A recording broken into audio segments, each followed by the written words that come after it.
저는 학창시절 꿈이 세계사 선생님이었습니다. 세계사 역사를 되게 좋아했고요. 역사를 좋아한다는 얘기는 달리 말하면 명백한 근거와 팩트 그리고 증거를 기반으로 한 사실을 마음 편하게 생각한다는 거죠. 그렇기 때문에 역사라는 건 그 자체가 추정으로 하는 게 아니에요. 내 마음대로 자의적 해석을 해서 하는 게 아니거든요. 사실 그래서 구약을 읽기가 힘들었습니다. 구약은 매우 주관적인 이 히브리인들의 자의식이 반영되어 있기 때문에 팩트에 그들의 감정과 신앙과 어떤 그런 영성이 버무려져 있어요. 그래서 실제 역사와 동떨어진 이야기들도 있고 그걸 억지로 꿰어 맞추려고 할 때 늘 문제가 생기죠. 예. 그렇기 때문에 사실 이 가톨릭 영성, 그리스도교 영성하고 저의 사고방식하고는 마치 대치되는 것처럼 보일 수가 있습니다. 그도 그럴 게 저는 유물론적 사고방식을 갖고 있어요. 아까 말씀드린 것처럼 팩트를 기반으로, 증거를 기반으로 명백한 사실이 인정될 때 저는 거기에서 마음이 움직이는 사람이었으니까. 근데 이 신학교 들어가서 공부하면서 보면 뭐 영성신학이든 초월신학이든 뭐 사목신학이든 교의신학이든 조직신학이든 이 모든 신학의 근본 바탕, 출발점이 역사를 초월하여 현존하시는 하느님이거든요. 그 역사하고 무관하게 그냥 현존하시는 분이에요, 그분은.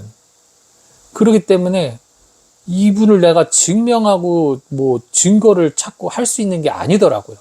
왜냐하면 초월자라는 존재는 초월자라는 존재는 나의 이성의 판단과 생각을 사고를 넘어선다는 거거든요. 팩트든 증거든 뭐 어떤 사실이든 내 인식 가능한 범위 안에서 내가 해석을 하고 내가 받아들일 수 있는 어떤 그런 근거가 제시돼야 되는데 하느님이 그것을 넘어서는데 내가 어떻게 거기서 팩트라고 이야기를 하고 어떤 게 증거라고 이야기를 할 수 있습니까? 그저 내가 할 수 있는 것은 하느님이 이룩하신 것들을 발견하는 것밖에 없어요. 네. 뭐 그것이 사실이다 아니다를 평가할 수 있는 위치가 아니라는 거죠. 그대로 그것을 있는 그대로 바라볼 수밖에 없는 관상할 수밖에 없는 위치인 거죠. 그래서 저는 참 신학 공부가 힘들었습니다. 신학교에서 공부할 때 너무 힘들었고 어떻게든 나의 사고방식으로 이해하려고 노력을 했는데 쉽지가 않았어요. 근데 자비하신 하느님께서는 오늘 그 제1독서의 그 로마서의 말씀처럼 바오로 사도의 로마서의 말씀처럼 모든 것을 합하여 선을 이루시는 분이셔요. 즉 나의 그 신앙생활을 함에 있어서 영성생활을 함에 있어서 걸림돌이 될 수 있는 이 유물론적 사고방식, 팩트 중심의 사고방식을 갖고 있는 내가 그것을 활용하여 선을 이루도록 주님께서는 안배를 해주셨습니다. 말 그대로 걸림돌인 것만 같았던 나의 그 사고방식들을 주님은 하나의 재산으로, 나의 재물, 재산으로 만들어 놓으셨어요. 그리스도교에서 많이 이야기하죠. 통찰, 성찰이라는 그 가치를 부여해 주심으로써 나의 사고방식이 걸림돌이 아니라 오히려 재물이 돼서 이 재물을 팔아서 이 재물을 활용해서 주님이 마련해 주신 복음의 밭을 보화가 묻혀있는 그 밭을 살 수가 있었던 거예요. 저는 여러분들이 제 영상들을 쭉 보시고 또 많은 분들 앞에서 강의나 강론할 때 보면 저는 어떤 초월적인 영성적인 이야기들을 많이 하지 않아요. 그게 어떤 거냐면 예를 들면 뭐 시적인 표현들 있잖아요. 영롱하고 뭐 황홀하고 뭐 이런 표현들을 잘 쓰지 않습니다. 그걸 많이 쓰시는 분들은 뭐 진짜 기똥차게 쓰시잖아요. 해와 같이 아름답고 달과 같이 빛나며, 그런 표현들 까테나바 칠 때 나오죠. 레지오에서. 저는 그런 표현은 제 어떤 강의나 어떤 특강이나 뭐 설교 강론할 때 잘 쓰지 않습니다. 저는 그대로 담백하게 그냥 표현을 하는 편이에요. 근데 오히려 그 담백함이 사람들의 귀에 들리기에 불편하지 않고 편안하게 들리고 마음을 움직일 수 있다는 것은 바로 우리가 역사 내에 존재하는, 우리 모두는 다 역사거든요. 살아있는 역사. 역사 안에 일부분으로 존재하기 때문에 이 역사는 우리들의 본성 자체가, 역사라는 게 무슨 대단한 뭐 이벤트들이 막 펼쳐지는 게 아니에요. 그냥 수많은 대부분의 시간에, 평범한 시간에서 중간중간 어쩌다가 가뭄에 콩나듯 이벤트들이 있는 겁니다. 뭐 1차, 2차 세계대전이라던가 뭐 지진이라던가 이런 이벤트들이 에브리데이 있는 게 아니잖아요. 몇십 년에서 몇백 년 사이에 한두 번씩 일어나는 거고, 대부분은 일상이라는 거죠. 이 역사는 일상으로 구성되어 있어요. 마찬가지죠.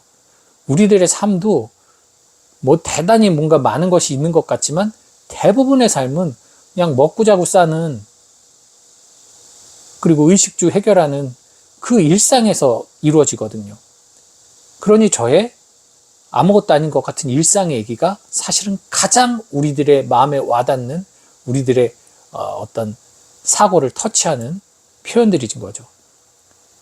그리고 정말 중요한 사실은 복음에 나오는 예수님의 그 여러 가지 기적이라던가 말씀 선포라던가 그 모든 것들은 예수님의 그 40년 안 되는 그 짧은 인생이지만 그 세월 안에 있는 몇 되는 이벤트일 뿐이에요.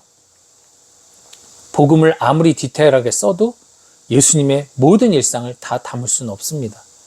하지만 우리가 믿는 것은 그 이벤트의 예수님이 아니라 그 이벤트 이면에 대부분의 나를 정말 평범하게 일상으로 보내신 그 예수 그리스도 존재 자체를 믿는 거거든요.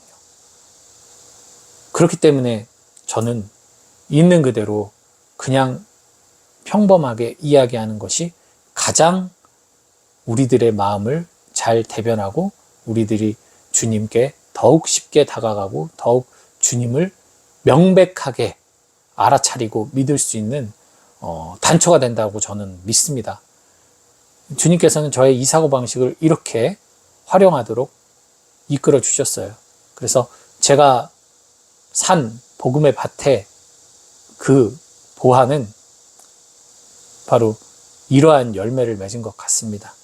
여러분들에게 편하게 표현하고 편하게 복음을 이야기할 수 있는, 뭔가 대단하고 특별한 것이 아닌 너무나 당연한 일상 다반사 같은 신앙인의 일상을 이야기해 줄 수 있는 그러한 힘을 주님께서 주셨다고 저는 생각하고, 그것을 더욱더 갈고 닦아서 더욱더 많은 이들에게 선물할 수 있는 제가 되도록 노력하겠습니다.